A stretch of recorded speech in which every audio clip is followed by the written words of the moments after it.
नमस्कार प्यारे साथी। खम्मा खनी साहब, जय श्री महाकाल। कैसे हैं आप सब? जल्दी से एक बार जुड़ जाएं सभी साथीगण। और आज हम पढ़ने वाले हैं उत्तक के बारे में, टिश्यू के बारे में। देखो, अगर नॉर्मली एक बात कहें तो ये चीज़ निकल करके आती है कि टिश्यू क्या होते हैं, उत्तक क्या होते हैं। ठीक है, सलमान नमस्ते। है ना, यहाँ से भी प्रश्न आपके एग्जाम में आते तो बहुत न के बराबर हैं, लेकिन ये टॉपिक हमें पढ़ना इसलिए महत्वपूर्ण हो जाता है कि इस टॉपिक को समझने के उपरांत हमारे शरीर में किस तरह से क्रियाएं घटित होती हैं,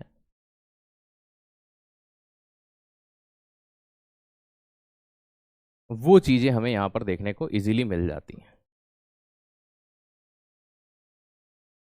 देखो, अगर नॉर्मली, है ना, विकास जी नमस्ते, तनीषा नमस्कार, वेरी गुड आफ्टरनून, नमस्ते, पूजा नमस्कार, ठीक है, आरुषि नमस्ते, ठीक है, नमस्ते नमस्ते। चलिए, सुभिका जी नमस्कार, शेखावत जी नमस्ते, पूजा नमस्कार, विकास नमस्ते। सर, कंबाइंड की मैराथन क्लास करवा दो। वो कांस्टेबल की मैराथन क्लास होगी आपकी, डिसाइड हो चुका है, बस वो अब बहुत जल्द आपके सामने आ जाएगी।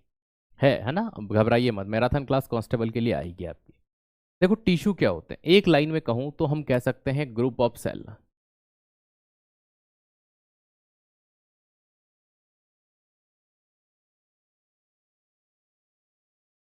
कोशिका के समूह को क्या कहा जाता है? समूह को हम उत्तक कह सकते हैं, टिश्यू कह सकते हैं। अब बात ये निकल करके आती है कि चलिए मान लीजिए कोशिका के समूह को उत्तक कहते हैं। जैसे आपने मेरी इस क्लास को बनाया, आप जितने भी बच्चे मुझसे जुड़े हुए हैं, आप सब क्या कहते हैं कि सर, एक्चुअल में हम सब तैयारी कर रहे हैं, हम सब जुड़े हैं सब इस एसआई के लिए। तो एसआई के जितने भी बच्चे मिलकर के इस क्लास को बना रहे हैं, तो ऐसी कोशिकाएं जो संरचना में, कार्य में एक समान होती है ना, कौन सी? तो स्ट्रक्चर जो संरचना में एक समान होती है, ठीक है, कॉमा, कार्य मतलब उनके फंक्शन एक समान होते हैं। जैसे आप सभी की संरचना एक समान है कि हमें एसआई देनी है, आपके कार्य एक समान है। तो ऐसी कोशिकाएं जो संरचना में, कार्य में एक समान होती है, वो मिलकर के क्या करती है ना, किस चीज का निर्माण करती है?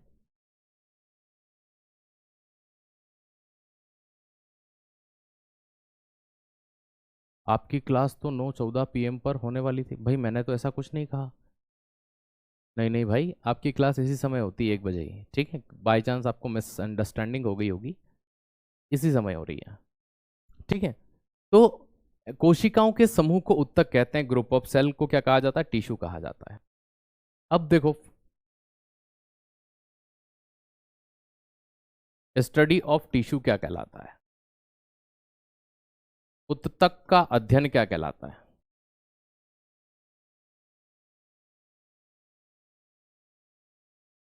जैसे कोशिका का अध्ययन साइटोलॉजी कहलाता है, उसी तरह से उत्तकों का अध्ययन क्या कहलाता है?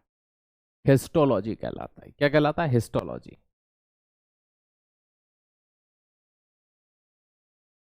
हिंदी में उत्तक विज्ञान कहते हैं, लेकिन इंग्लिश वर्ड ही पेपर में आता है, कभी आता है तो, ठीक है।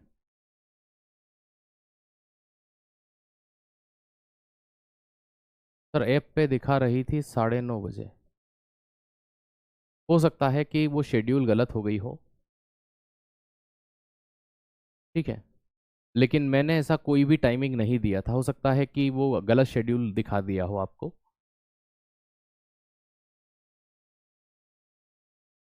वो गलत शेड्यूल हो गई होगी किसी कारणवश, ठीक है। आइएगा, तो हिस्टोलॉजी कहते हैं उत्तक का अध्ययन, बाय चांस गलती से हो गई होगी, मेरा टाइमिंग यही है, ठीक है। हो सकता है कि जो शेड्यूल करने वाले भाई हैं उनसे टाइमिंग गलत सेट हो गई हो, है ना। मैं कह रहा हूँ ना, शेड्यूल करने, मैंने मैंने अगर देखो, आपका अगर ऐसा टाइमिंग कभी होता है कि मैं चेंज करता हूँ, आपने देखा होगा एक बार पहले मैंने आपकी क्लास शाम 5 बजे ली थी, तो मैं नेक्स्ट क्लास में जो टीचर होते हैं उनके माध्यम से, या टेलीग्राम के माध्यम से, या एक दिन पहले कि भाई मैं आपकी क्लास इस टाइम पे लूंगा, तो मैं इन्फॉर्म आपको ज़रूर करता हूँ। किसी कारणवश हमारे जो शेड्यूल करने वाले भाई हैं, उनसे गलती हो गई होगी, उन्होंने 9:14 का टाइमिंग डाल दिया होगा, लेकिन आपकी क्लास इसी समय होती है।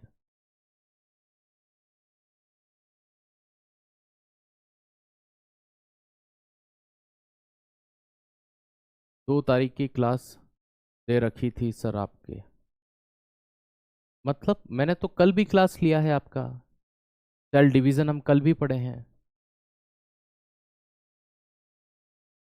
है ना। अगर आप ऐसा बोल रहे हैं तो मैं एक बार एप्लीकेशन और चेक कर लेता हूँ कि क्या चीज़ है ऐसी।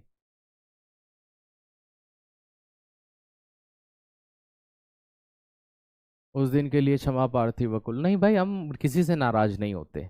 ठीक है, दिन भर हमारा काम ही यही होता है, हम डांटते इसलिए हैं ताकि आप थोड़े से, ठीक है, अपने स्वभाव में परिवर्तन लाएं, एक अच्छे व्यक्ति बने। बाकी हमारा कोई औचित्य नहीं होता आपके दिल को ठेस पहुंचाना, ऐसा आप बुरा मत मानिए।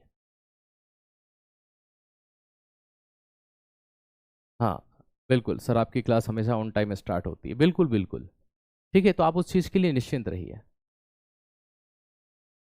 सर आज की तारीख में दे रखा था, 3 तारीख नहीं दे रखी है।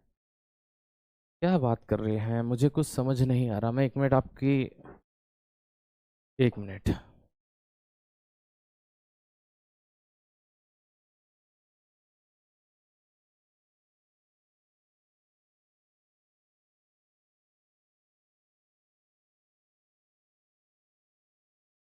एक मिनट ना।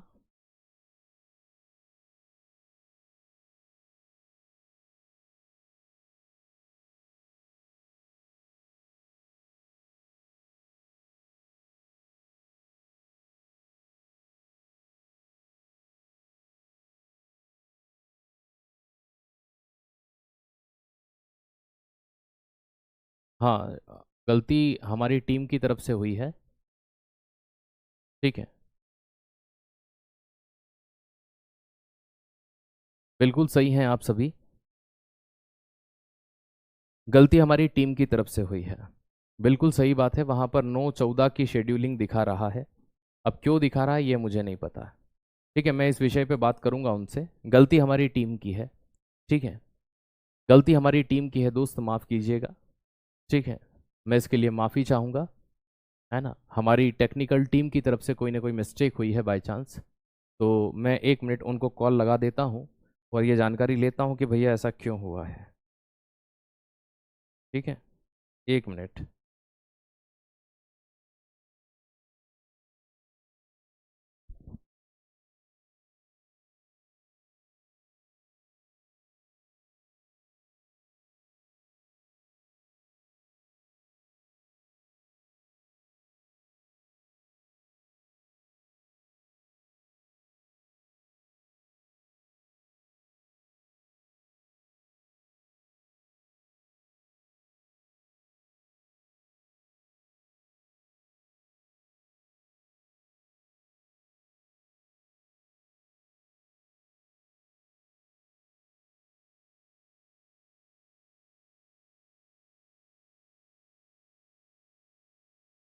एप्लीकेशन में कुछ दिक्कत हो गई थी, इसलिए टाइमिंग की गड़बड़ है, मेरी अभी जस्ट बात हुई है।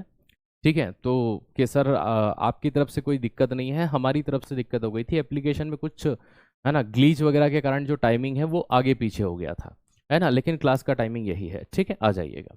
तो उत्तक के अध्ययन को कहते हैं। अब एक चीज़ ये आती है कि फादर ऑफ हिस्टोलॉजी किसे कहा जाता है। भाई उत्तक विज्ञान के जनक कौन होते हैं।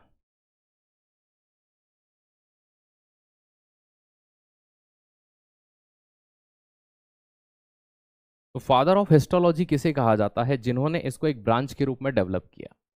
ठीक है, चलिए, है ना। तो आप परेशान हुए इसलिए मैं आपसे माफी चाहूंगा। चलिए, बहुत बढ़िया। ठीक है, तो यहां पर वास्तविक नाम क्या आता है, मार्सेलो मेलपिघी। लेकिन एक चीज मैं आपको यहां समझाना चाहता हूं, ठीक है। आपकी एग्जाम में मैंने जितने भी, जैसे मध्य प्रदेश वगैरह में ये नाम नहीं आता, तो नाम आता है जेवियर। बिकॉट, क्या आता है? जेवियर बिकॉट। और अधिकतर एग्जाम में यही नाम मिलता है, जेवियर बिकॉट को फादर ऑफ। क्यों कहते हैं? क्योंकि वास्तविकता में जेवियर बिकॉट जो था ना, इन्होंने टिश्यू शब्द दिया।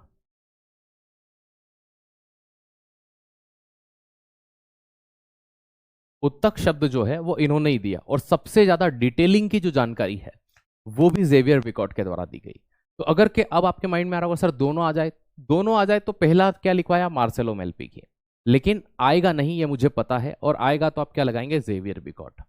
और हिस्टोलॉजी वर्ड किसने दिया? तो वो मायर ने दिया। ठीक है, हिस्टोलॉजी शब्द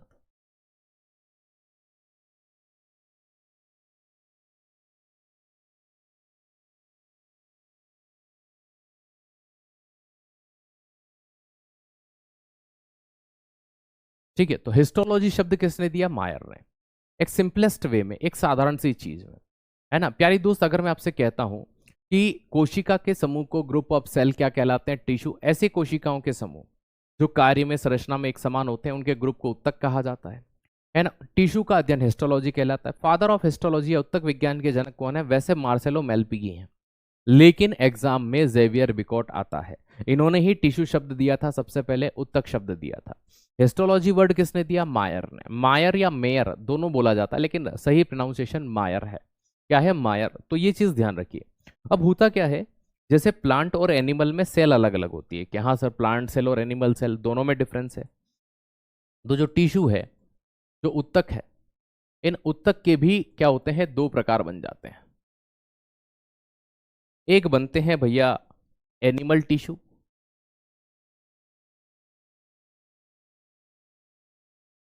जंतु उत्तक,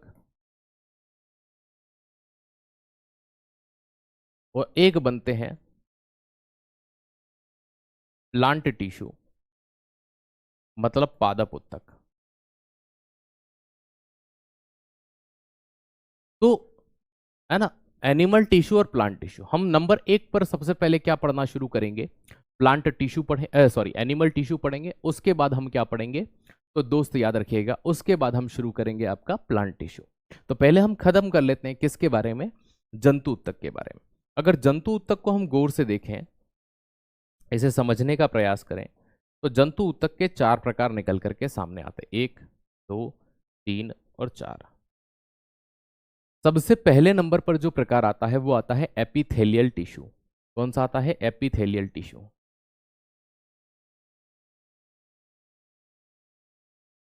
है ना। घबराइएगा मत, मैं इनके हिंदी नाम भी लिखूंगा। ठीक है, नंबर 2 पर जो आता है वो कनेक्टिव टिश्यू।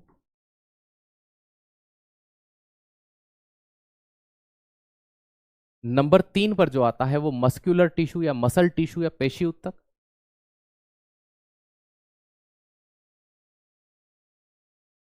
और नंबर 4 पर जो आता है उसे कहते हैं नर्व टिश्यू।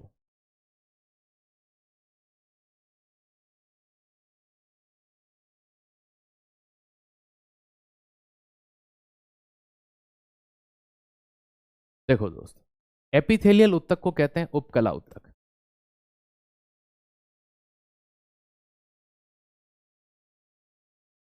कनेक्टिव टिश्यू को कहते हैं संयोजी उत्तक।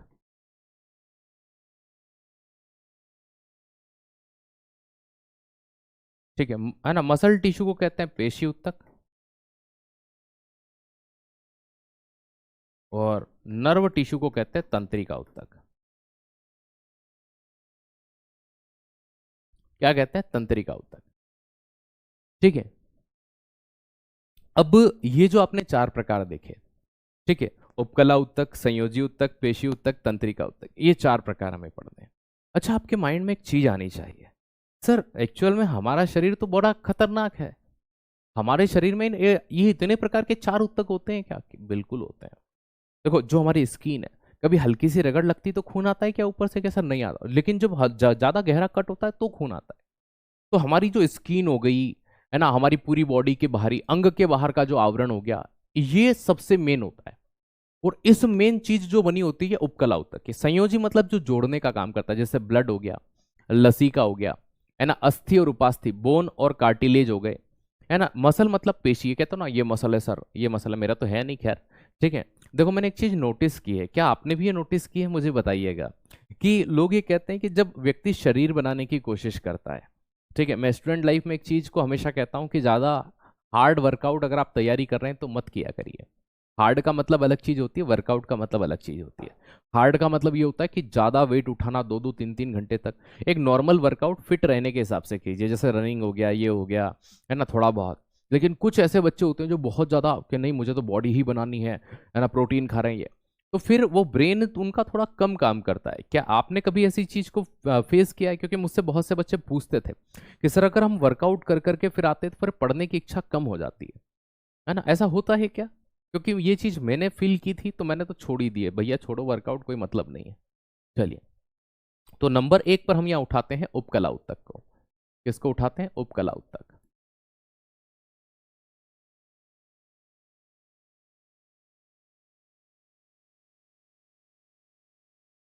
Epithelial tissue. उपकला उत्तक या एपिथेलियल टिश्यू की अगर हम बात करते हैं तो ये एक महत्वपूर्ण बन करके हमारे सामने क्यों आता है, उपकला उत्तक के इतना महत्वपूर्ण हो जाता है? ठीक है, तो ये बाहरी और भीतरी सतह पर पाए जाते हैं। कहां पाए जाते हैं?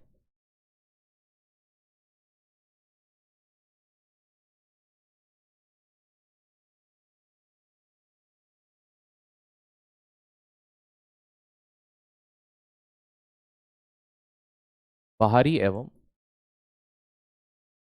भीतरी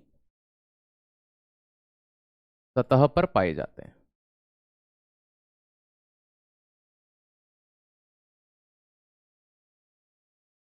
इट्स फाउंड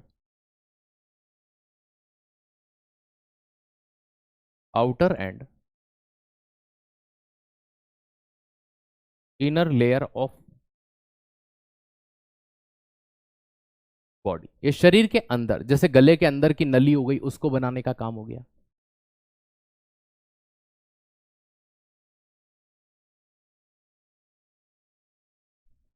यस, मेरे भैया भी बॉडी बिल्डिंग करते हैं, उसका दिमाग कम है। ये सही है सर। देखो मैं उसका एक कारण बताता हूँ आपको, ठीक है ना, इसका कारण कुछ नहीं है। हम जब भी कोई काम करते हैं हमें एनर्जी चाहिए। क्या चाहिए? एनर्जी चाहिए, ऊर्जा चाहिए। इस ड्यूरेशन में क्या होता है, जब हम वर्कआउट करते हैं तो हमारी अधिकांश ऊर्जा वहां लग जाती है ना। तो लोग बोलते हैं ना कि जो इनने शरीर बना लिया उनका दिमाग कम काम कर, काम दिमाग का काम नहीं है।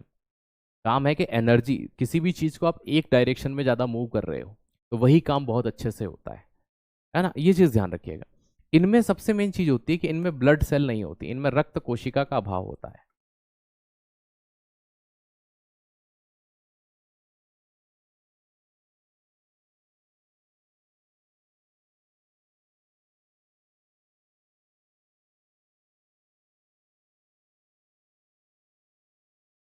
Blood cells not found.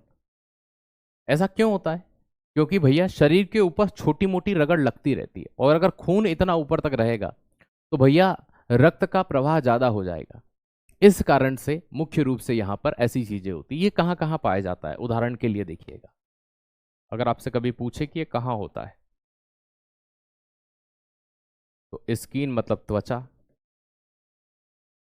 त्वचा के अंदर आपको उपकला उत्तक देखने को मिलेगा। ठीक है, अब ये देखिएगा, त्वचा, हमारी स्किन जो होती है वो किसकी बनी होती है? तो उपकला उत्तक की। हार्ट, फेफड़े, किडनी के चारों ओर और लीवर के। ठीक है, तो ये चीज ध्यान रखना। पहली चीज तो आपकी ये हो गई आउटर लेयर, बाह्य संरचना या बाह्य आवरण। किसका बाह्य आवरण उपकला उत्तक का बना होता है? तो दोस्त आपका हार्ट, आपके लंग्स, आपकी किडनी, आपका लीवर। ठीक है, इन सब की जो बाहरी आवरण होता है वो उपकला उत्तक का बना होता है। क्या सर? अच्छा, अब समझ में आया। मतलब इसका मेन काम जो होता है वो क्या होता है? शरीर की सुरक्षा।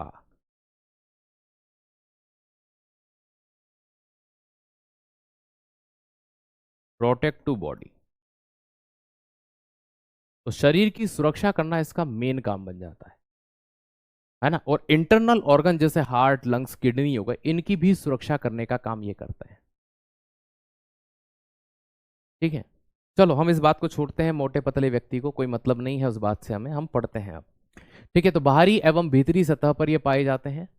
ठीक है, इट्स है ना found outer and inner layer of body. रक्त कोशिकाओं का अभाव होता है इनमें। त्वचा में यही होते हैं, बाह्य आवरण जैसे हृदय का, फेफड़ों का, किडनी का, लीवर का बनाते हैं, और इनका मेन काम होता है शरीर की सुरक्षा।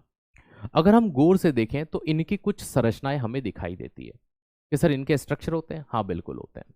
उपकला उत्तक जैसे त्वचा हो गई, संवेदी अंग हो गए, है ना, इनको मुख्य रूप से जहां गैसों का आदान प्रदान होता है वहां पर पाए जाते हैं। अगर हम इनको देखें तो शेप के आधार पर, आकार के आधार पर इनके तीन प्रकार हैं। कि क्या बात कर रहे हो सर? बिल्कुल ठीक है, three type based on shape.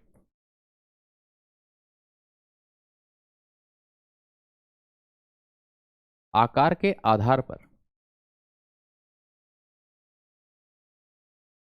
इनके तीन प्रकार है ना। एग्जाम में सीधा प्रश्न बनता है यहां से, इसलिए मैं आपको ये चीज करवा रहा हूं कि सर इनके आकार के आधार पर तीन प्रकार हैं, कौन कौन से हैं।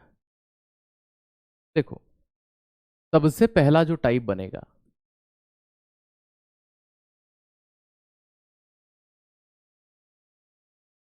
वो बनता है शल की, उपकला उत्तक बोलते हैं। एक होता है घनाकार। ठीक है, कैसा होता है? घनाकार, घन के आकार का। और एक होता है स्तंभी। तो देखो, शल्की जो होता है इसे कहते हैं स्क्वेमस।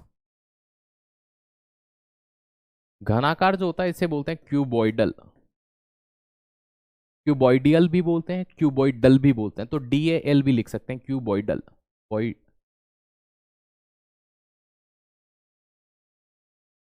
क्यूबॉइडल ही लिख लीजिए। स्तंभी को बोलते हैं, स्तंभ मतलब क्या होता है ना, कि भैया पिल्लर, कॉल्यूमनर। कॉलम बोलते हैं ना, मकान में क्या होता है? कॉलम होता है, तो कॉल्यूमनर। ठीक है, कॉलम, COLUM, बस पीछे NAR जोड़ दो, कॉल्यूमनर। अब देखो, ये जो आपको यहां पर इसके टाइप दिख रहे हैं, पहला शल्की दिखा, घनाकार दिखा, स्तंभी दिखा। ठीक है, इनसे प्रश्न बनते हैं, भैया दिखते कैसे हैं? ठीक है भाई, शल्की जो होता है या फ्लैट, चपटी होती है, तो कैसा दिखता है ये उत्तक? तो चपटा या फ्लैट। ठीक है, और आपने कभी कभी देखा होगा, ये पूछ लेते हैं टाइल्स के समान। टाइल्स देखिए ना आपने, उस टाइल के समान बिल्कुल एकदम चपटा पाया जाता है। दूसरा है, पूछते हैं कि घन के आकार का कौन सा दिखता है? घन मतलब क्यूब होता है, तो घनाकार बना उससे, कि हाँ सर, तो ये चौकोर संरचना या क्यूबोइडल शेप होता है। ठीक है, चौकोर या घन के आकार,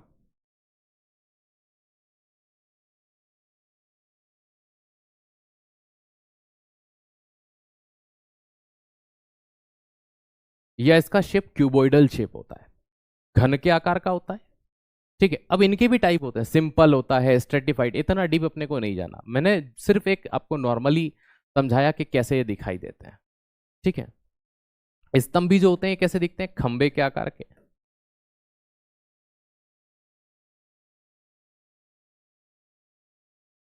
ठीक है, कॉलम शेप।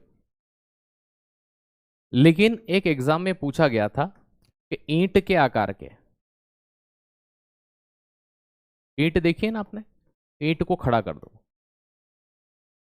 तो ईंट के आकार का कौन दिखाई देता है? तब भी यही होगा। तो या तो आप इसे खंबे के आकार का कह दो, ईंट के आकार का कह दो। तो ये अपने आकार को लेकर के पूछे जाते हैं, सर कैसे दिखते हैं? जैसे कि ये हो जाएगा, ये ऐसा लंबा दिखता है इस तरह से, ये ऐसे। ठीक है, ये जो होता है ये ऐसा दिखाई देता है, चपटा बिल्कुल फ्लैट। और ये ऐसे दिखते हैं, ये इस तरह से, ये ऐसे दिखाई देते हैं। ठीक है, हालांकि ये मैं वापिस से इरेज कर रहा हूं, ये सिर्फ आपको समझाने के लिए, बनाना नहीं है। तो आपको मेनली जो ध्यान रखना है वो कि इसके तीन प्रकार आकार के आधार पर होते हैं, मेनली ये सुरक्षा करने का काम करती है। ठीक है, तो शेप को लेकर के कभी कभी प्रश्न बन जाते हैं, आपके एग्जाम में आज तक नहीं आए हैं, कभी आ जाएंगे, तो कैसे प्रश्न बन सकते हैं वो ऑलरेडी मैं आपको बता चुका हूँ। हालांकि इनके कई प्रकार होते हैं। एपिथेलियम को अगर हम पढ़ें तो एक क्लास एपिथेलियम टिश्यू की जा सकती है, मतलब लगभग लगभग 1.5 घंटा। एपिथेलियम टिश्यू, उसके 3 प्रकार, 3 प्रकार में भी आवरण, ये आवरण के अंदर आते हैं। फिर एक होते हैं स्तरित वाले, है ना, जैसे कि ग्रंथिल उपकला ऊतक होते हैं। तो यूं करके हम बहुत सारे टाइप पढ़ सकते हैं, लेकिन हमको वो पढ़ना नहीं है, क्योंकि हमारी एग्जाम में यही नहीं आ रहा है, वो तो बहुत दूर की बात हो जाती है फिर। तो ये क्यों पढ़ा रहे हो सर? ये इसलिए पढ़ा रहा हूं क्योंकि हम नहीं चाहते, ठीक है, हम नहीं चाहते कि किसी भी कारणवश आपका एक नंबर जाए। सिलेक्शन तो छीन के रहेंगे। क्या कहना है? सिलेक्शन तो छीन के रहेंगे, कुछ भी हो जाए। चलिए भाई, इसके बाद नंबर 2 की बारी आती है। किसकी बारी आती है? नंबर 2। और नंबर 2 पर हम पढ़ेंगे कनेक्टिव टिश्यू, संयोजी ऊतक। ठीक है।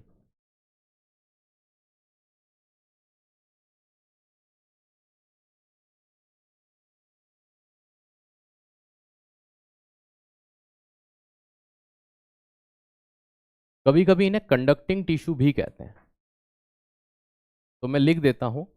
लेकिन इनका जो एग्जाम में या हमारी बुक्स में नाम मिलता है वो मिलता है, ठीक है क्या? तो ठीक है, कनेक्टिव टिश्यू। नंबर 2 पर पढ़ रहे हैं। देखो सिंपल सी बात है, आप बस में कभी ना कभी ट्रेवल किए होंगे, कि हाँ सर किए हैं, ठीक है। तो एक चीज निकल करके मन मस्तिष्क में आती है कि ये जब हम ट्रेवल करते हैं, हम यात्राएं करते हैं, एक जगह से दूसरी जगह पर हम जाते हैं, तो ऐसी स्थिति में, ऐसे दृष्टिकोण में, हम बस के अंदर जब होते हैं तो कंडक्टर हमारा काटता है टिकट, क्योंकि वो एक जगह से दूसरी जगह में क्या करवा रहा है? कंडक्ट करा रहा है, ठीक है, कि हाँ सर।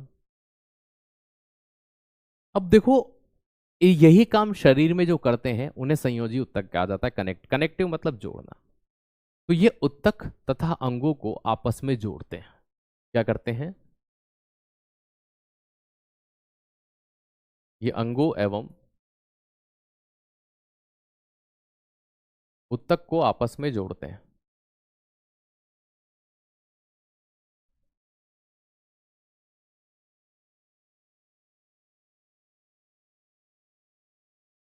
इट्स कनेक्ट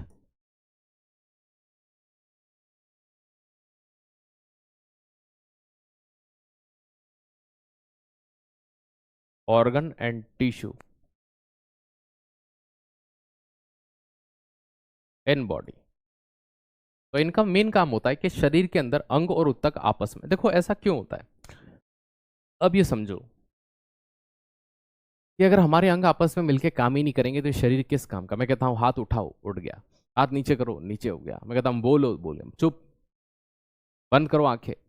कितने अंग सेंसिटिव होकर के, हालांकि ये नर्वस सिस्टम करवा रहा है, लेकिन इन नर्वस सिस्टम को भी काम करने के लिए ऊर्जा या एनर्जी तो चाहिए। इस शरीर को आकार, ये हाथ उठा तो इसमें हड्डियां भी थी। तो ये कौन कौन से होते हैं? फॉर द एग्जाम्पल, उदाहरण के लिए समझना आप यहाँ, जैसे कि अस्थि आपका जो होता है बोन, है ना, अस्थियां हम पढ़ेंगे कि कौन कौन सी हड्डी होती हैं। उपास्थि मतलब कार्टिलेज।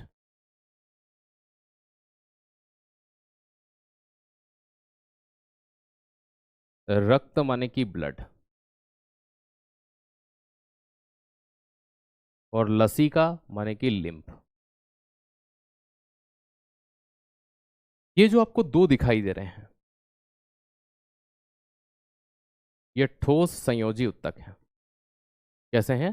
ठोस संयोजी उत्तक है। अब हड्डियां ठोस होती है कि नहीं? ये सर होती है। तो सॉलिड कनेक्टिव टिश्यू। हड्डियों के ऊपर पाई जाने वाली जो संरचना होती है वो कार्टिलेज कहलाती है। उपास्थि, ये कान आपका उपास्थि से बना हुआ है। ये देखो, हड्डी की तरह कठोर नहीं होती, मुलायम होती है। रक्त और जो ब्लड होता है ये तरल संयोजी उत्तक होते हैं।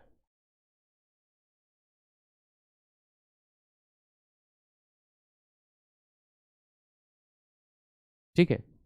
तो हम ये बोल सकते हैं कि ब्लड और जो लिक्विड है, यहाँ लिक्विड कनेक्टिव टिश्यू नहीं बोलेंगे, फ्लूइड कंडक्टिंग टिश्यू बोलेंगे। क्या बोलेंगे? फ्लूइड कंडक्टिंग टिश्यू,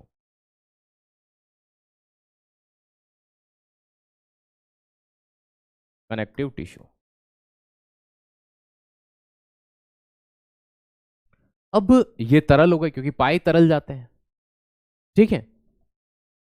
अब भाई अस्थि हो गया, उपास्थि हो गया, रक्त हो गया, लसीका हो गया।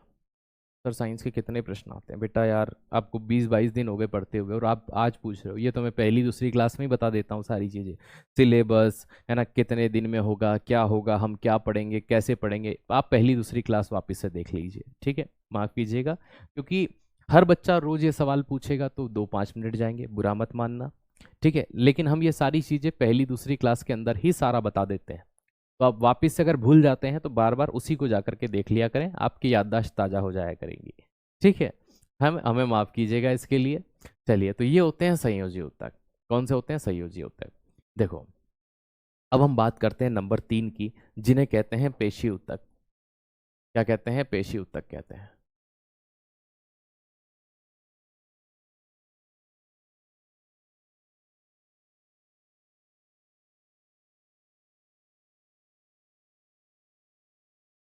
Muscle tissue. अब देखो, नंबर 3 पर हम पेशी उत्तक कह रहे हैं।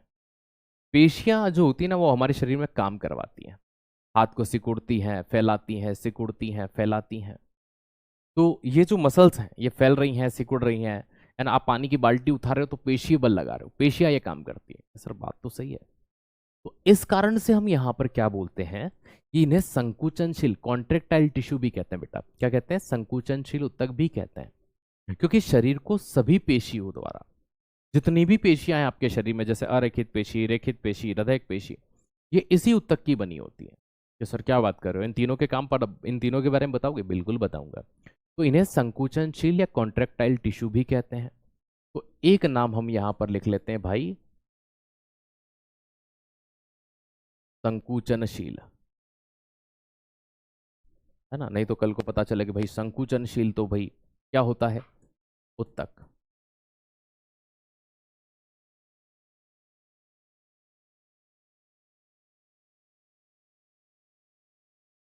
तो इन्हें कॉन्ट्रेक्टाइल टिश्यू या संकुचनशील उत्तक भी कहते हैं। अब जब हम इन चीजों को पढ़ रहे थे कि ये संकुचनशील उत्तक है, कॉन्ट्रेक्टाइल टिश्यू है, तो यहां पर इसके प्रकार आते हैं, ठीक है। तो भाई पहला प्रकार जो आता है वो आता है अरेखित पेशी। नंबर 2 पर जो आता है वो आता है रेखित पेशी।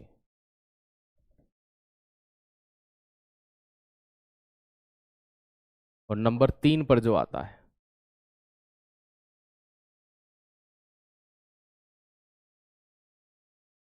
वो हृदयक पेशी। अरेखित पेशी का मतलब होता है अनस्ट्रिप्ड मसल। क्या आएगा? अनस्ट्रिप्ड।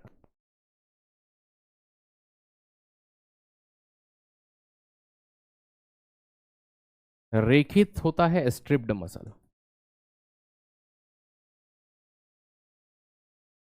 और हृदयक होता है कार्डियक।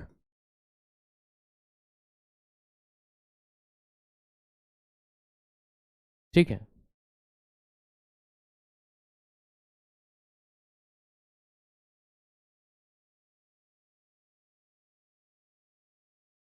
अब देखो, अरेखित, रेखित और हृदयक, ये 3 प्रकार की पेशियां होती हैं। कितने प्रकार की? 3। ऐसी पेशियां, ऐसी पेशियां जो शरीर के उन भागों में पाई जाए जो हमारी इच्छा अनुसार काम नहीं करते हैं, ठीक है। तो ये इन्हें क्या कहते हैं जो हमारी इच्छा अनुसार काम नहीं करे? इनवॉलेंट्री।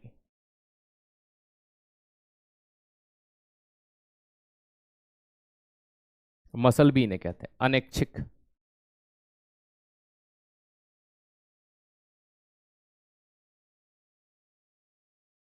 है ना। या फिर आप कह सकते हो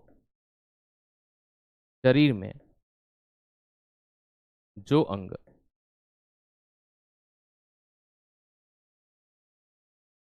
हमारी इच्छा अनुसार कार्य न करे, इसमें सिर्फ आप उसको छोड़ देना, हृदय को, बाकी सबको ले लेना। किसको छोड़ देना? हृदय को छोड़ देना, बाकी सबको ले लेना। स्वयं गति कौन करते हैं भाई? जैसे श्वसन अपने आप होने वाली गति है, रेस्पिरेशन।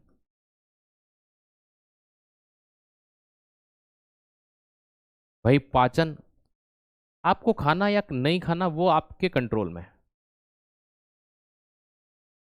लेकिन खाना पचना ये आपके कंट्रोल में नहीं है ना, ये आपके कंट्रोल में नहीं है। स्ट्रिप्ड मसल की बात करते हैं, रेखित पेशी की बात करते हैं। रेखित पेशी की अगर मैं आपसे बात करता हूं, स्ट्रिप्ड मसल की बात करता हूं, तो जो रेखित पेशी होती है, स्ट्रिप्ड मसल होती है, ये क्यों महत्वपूर्ण हो जाती है अपने आप में? ये इसलिए महत्वपूर्ण है क्योंकि ये इच्छा अनुसार गति करती है ना। ये उन अंगों में पाई जाती है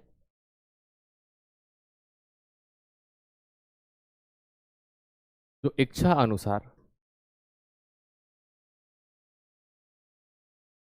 गति करते हैं। मतलब हम कह सकते हैं कि ये वॉलेंटरी होती है।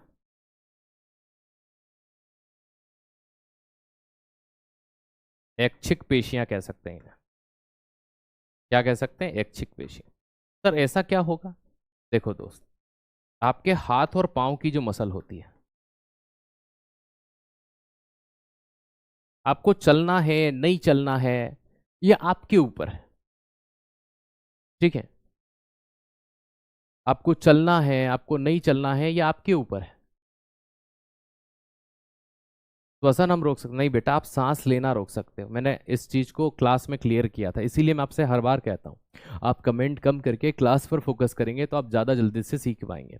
मैंने उस दिन श्वसन और ब्रीथिंग में अंतर समझाया था। रेस्पिरेशन फेफड़ों के अंदर जो आपकी ऑक्सीजन है ना ली जाती है ना सेल्स के द्वारा, और ऑक्सीकरण की अभिक्रिया, कोशिकीय श्वसन की बात कर रहे हैं। आप सांस लेना रोकते हो, श्वसन नहीं रोकते। श्वसन का मतलब होता है O2 रखना, CO2 रोकना, वो घटना आप नहीं रोकते हो। आप ब्रीथिंग रोकते हो, आप सांस लेना रोकते हो। समझो इस बात को। ठीक है, ये चीज मैंने उस दिन भी क्लियर करी थी जब मैंने रेस्पिरेटरी सिस्टम पढ़ाया था कि इन दोनों में अंतर क्या होता है। चलिए, अब आती है हृदय पेशी। इनमें थोड़ा सा ये होता है कि भैया ये तो अनैच्छिक रूप से गति करते हैं।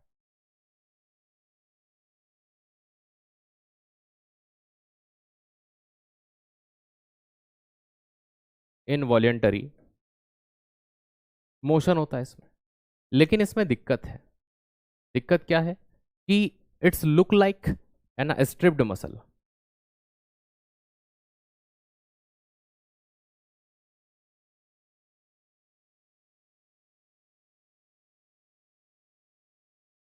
बट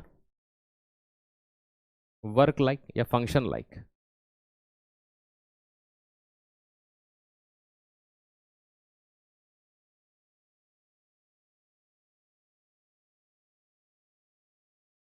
अनस्ट्रिप्ड मसल यह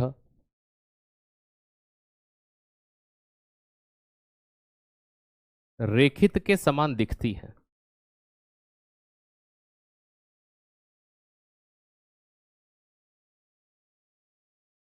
किंतु कार्य अरेखित के समान है। बस यही अंतर होता है।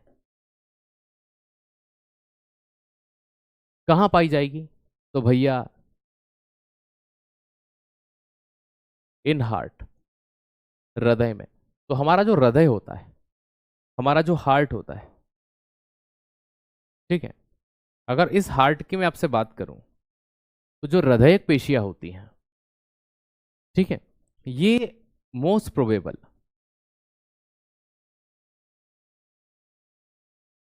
है ना। अगर हम बात करें तो हृदय पेशी दिख कैसे रही है? रेखित। रेखित इच्छानुसार काम करता है, हार्ट इच्छानुसार काम थोड़ी करता है, यह असर नहीं करता।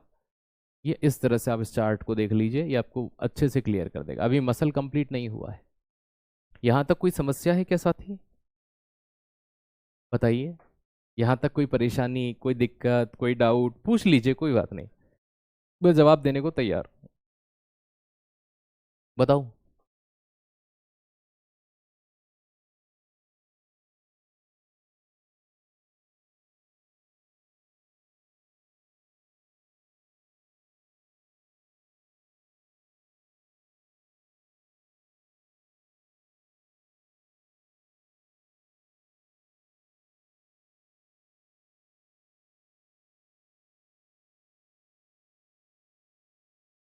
हेलो, नहीं है भैया जी। चलो वेरी गुड, अच्छी बात है। हम भी आगे बढ़ते हैं फिर।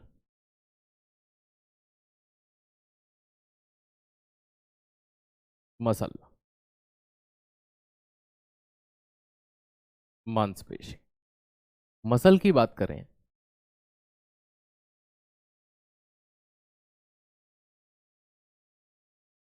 तो सबसे बड़ी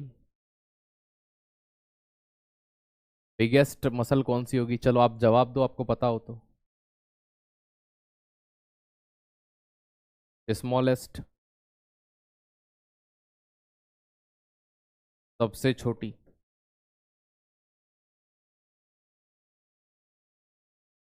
संख्या या नंबर? ठीक है, कार्डियक मसल एक्सप्लेन कर दिए। देखो कुछ नहीं है, हृदय हमारा हमारी इच्छा अनुसार काम करता है कि हमारी इच्छा के विपरीत?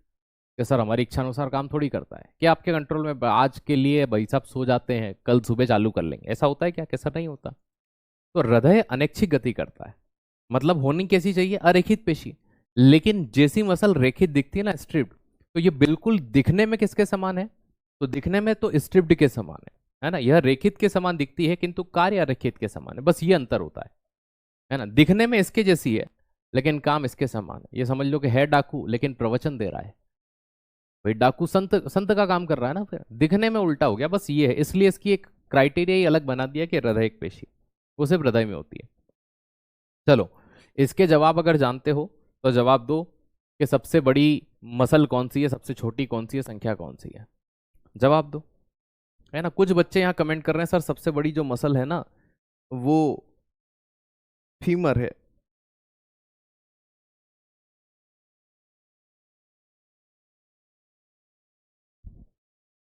गलत जवाब, गलत जवाब। सबसे बड़ी जो होती है, दोस्त याद रखिएगा, मांसपेशी जो है आपके शरीर की, वो है ग्लूटियस मैक्सिमस। बेटा वो हड्डी है, हम आपसे मसल पूछ रहे हैं। और ये आपके जो कूल्हे होते हैं, हिप जिन्हें बोलते हैं, उसमें पाई जाती है। तो मान त्वचा सबसे बड़ा अंग है। बच्चा त्वचा लिख रहा है।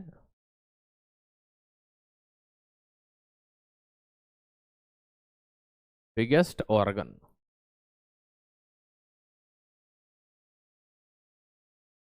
सबसे बड़ा अंग जो है,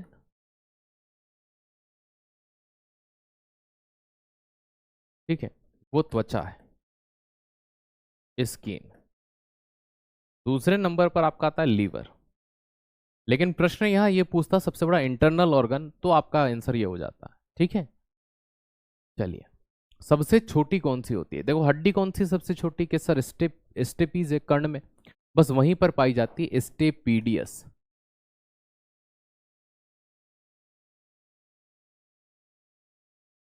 है ना, कौन सी होती है? स्टेपीडियस होती है।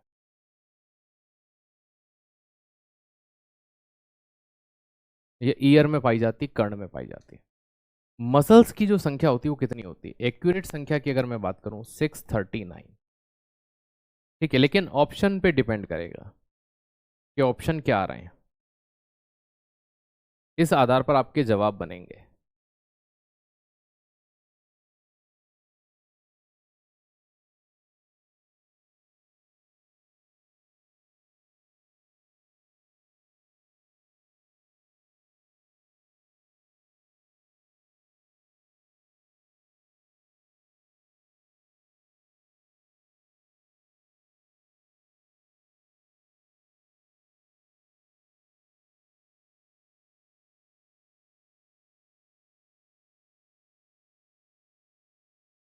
इस तरह से ऑप्शन मिल गए, तो अगर 639 ऑप्शन में है तब तक तो जवाब वही होगा।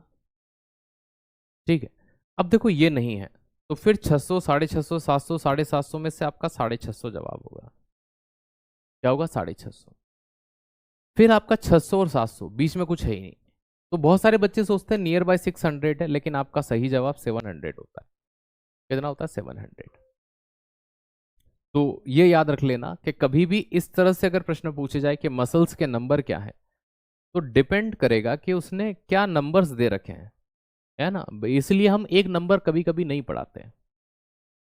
है ना, एक नंबर नहीं बढ़ाते क्योंकि अप्रोक्सीमेटली 639 तो हमें पाई जाती है। अब देखो होता क्या है, वो कहते हैं ना कि हर वो दौर से गुजरे हैं, हर वो दौर से गुजरे हैं, जिस दौर से तुम गुजरते तो गुजर जाते। हर उस दौर से गुजरे हैं जिस दौर से तुम गुजरते तो गुजर जाते।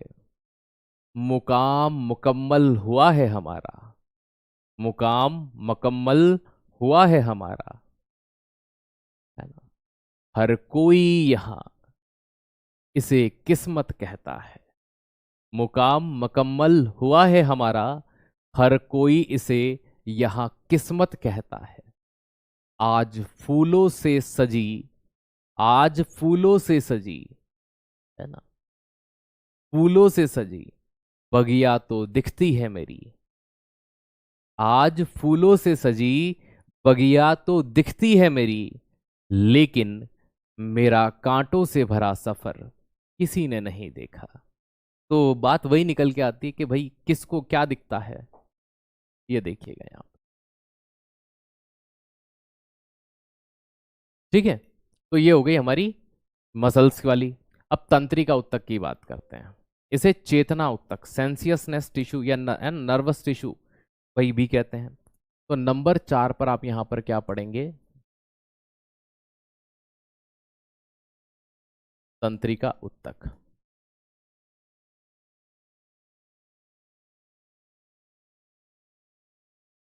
Nerve tissue.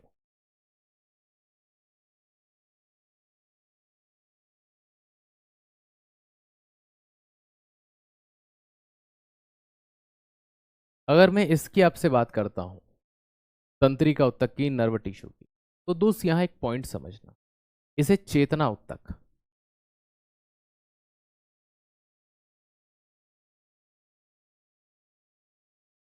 चेतना उत्तक क्यों कहते हैं, क्योंकि मच्छर काटा आपको पता चलता है कहां से चलता है। हम हालांकि हम ब्रेन अलग से पढ़ेंगे, है ना, ये चीज ध्यान रखिएगा।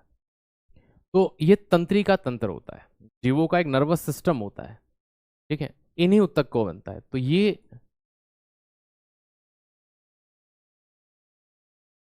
नर्वस सिस्टम या तंत्रिका तंत्र बनाती है।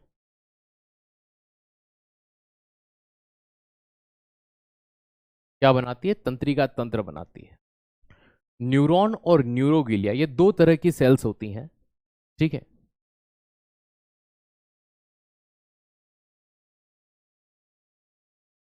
इसमें सेल या जो कोशिका होती है वो दो तरह की होती है। एक होती है न्यूरॉन,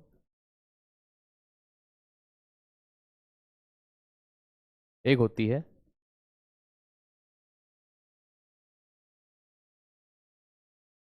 न्यूरोगेलिया। न्यूरोगिलिया लिख लीजिए, नहीं।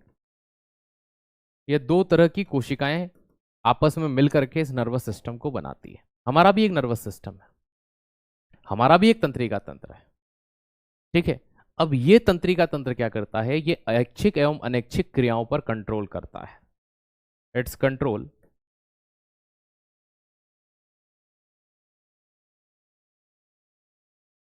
Voluntary and involuntary process. यह ऐच्छिक एवं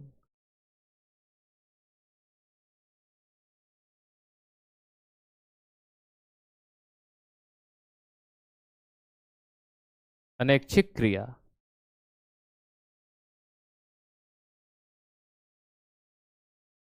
पर नियंत्रण रखता है। तो ये ऐच्छिक और अनैच्छिक क्रियाओं पर नियंत्रण रखने के लिए जाना जाता है, ठीक है। आज के लिए क्लास यहीं पर विराम करते हैं। अच्छा, मैं एक चीज आपसे पूछना चाह रहा हूँ कि हमारा ये जंतु तो खत्म हो गया, पादप को आप पादप में पढ़ना चाहोगे कि इसी के साथ पढ़ना चाहोगे, जैसा आप कहते हैं मैं वैसा अप्लाई कर लेता हूँ। अगर यहीं पढ़ना चाहते हो तो भी हम कर लेंगे, ठीक है। कल प्लांट सेल नाम दे देते हैं, बताइए। और क्लास इसी समय होगी ना, 1 से 2 में।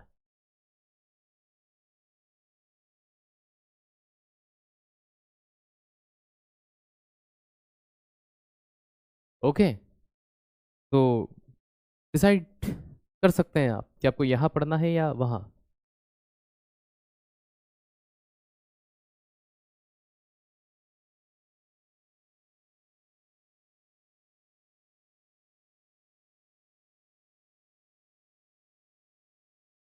इसी में पढ़ लें, अदर टॉपिक में। अरे तुम तो सब तरह के जवाब आ रहे हैं यार, ये आधे इसमें आधे वहाँ।